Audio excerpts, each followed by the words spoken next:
Hey everyone, my name is Jonathan Pfeiffer. I'm a senior at Liberty University, studying aviation business management, and I'm someone who has always had a deep passion for creating change in areas where there seems to be really no solutions.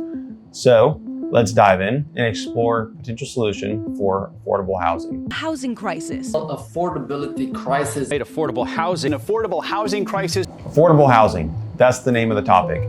Across the United States, homeownership has become more and more out of reach than it ever has.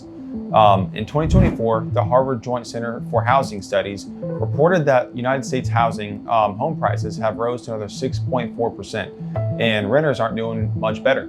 The Pew Research study found that over half of renters are now cost burdened, spending more than 30% of their income on housing. 30%. This crisis led me to explore this one question. Could new shipping containers be converted into affordable homes that are structurally sound, that are sustainable, and that are professionally designed, all the while costing the same price as a new vehicle?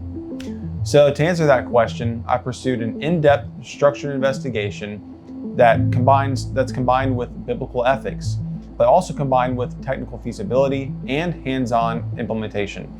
In this presentation, I'm going to walk us through four things. The first one is the research and biblical framework that shaped my thesis. The second is a 5-day implementation phase that tested this idea. The third one's going to be the regulatory challenges that emerged throughout the process. And the fourth one's going to be my findings and the limitations and maybe even the next steps that I can look forward to. The national shortage of affordable housing is well known and studied. Millions of homes are needed to meet this demand, yet the costs keep rising, and new builds rarely serve the lower to middle income families. But this isn't just an economic concern, it's also a biblical one. In Matthew 25:40, Jesus says, "Whatever you did for one of the least of these, you did for me." And James 4:17 says, "To him who knows to do good and does not do it, to him it is sin." These verses make it very clear that as Christians, we're called to act when we see practical needs in our society. With these values in mind, I focused my research on building affordable homes out of new shipping containers. And I decided to go with the new shipping containers because it allows me to avoid the many risks associated with using used ones. So there's no rust, there's no chemical residue, there's no structural fatigue. A 2020 report from the Department of Urban Development, HUD, described containers as durable modular units that are already being used across the country in many experimental building programs. And according to information through the University of Massachusetts, container homes insulated with spray foam and built to modern energy standards can perform the same or better than traditional homes. And that's even in varying conditions. While solar integration is possible, it's not a part of my current plan, as bringing in solar could increase the overall cost to build and can easily take this idea of container homes out of the affordability category. So the main focus is affordability, structural integrity, and energy efficiency. Having reviewed the potential on paper, I then transitioned into testing what this model would look like in practice, and that is the implementation phase. To move this project beyond theoretical research, I planned and completed a 29-hour implementation process where I focused on site planning, I focused on structural layouts, architectural designs, finding material suppliers, and even securing professional support throughout this process. So each day offered all new ideas that helped me see whether building a container home was realistic. Realistic in means of logistics, structurally, and even financially. So day 1 and 2, I began with my mentor, Terry Nation, who's a licensed residential contractor. We started this project by finding a spot to build the first container home.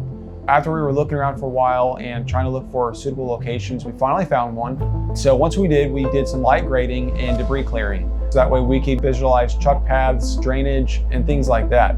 Doing this allowed me to begin seeing potential variables that I would need to consider later on and even in the future. Things like mud channels, needed clearances, turn radius for the truckers delivering my supplies. So this then gave me an immediate checklist for any future clients' site prep information. Going on to day 2, I went back to the shop the next morning, researched manufacturer CAD files, and drew out several floor plans and compared the pros and cons between each one with Terry. By lunchtime on day 2, we had a workable layout that seemed functional, it seemed tangible, and it seemed realistic. On day 3, we then needed to verify all the drawings with true measurements. To verify these dimensions, we had to track down a local container seller or a local container supplier. So we drove about 45 minutes to his container yard and began measuring it inside and out. We measured the corrugation depth, the door swing, the corner casting thickness, the full 9 yards. And after that, we went back to the shop and we overlaid all these figures on yesterday's sketches to verify that everything we wanted would work out in real life.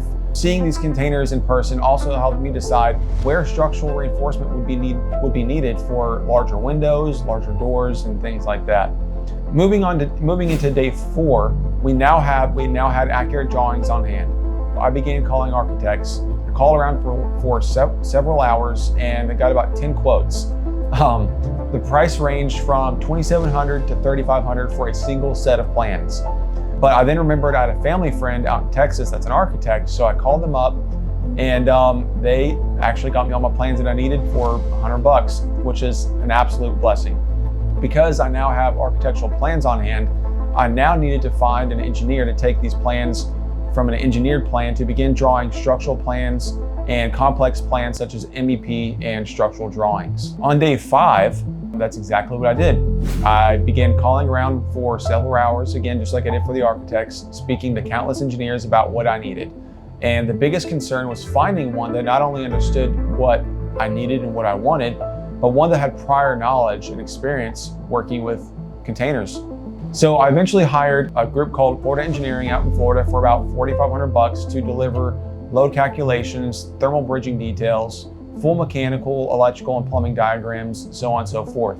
Although they're still working on those current plans, this process taught me that there's so much more behind trying to build an affordable house out of a container, especially compared to traditional residential building, because I want it to be affordable not just for myself, but for my future client base as well. And all of these insights set the stage for the next part of the project, which is understanding the regulatory environment, seeing how policies either support or restrict innovative plans, and examining costs associated with affordable housing solutions like this one. And what I found next was definitely the most unexpected challenge of the project, which was navigating the regulatory landscape.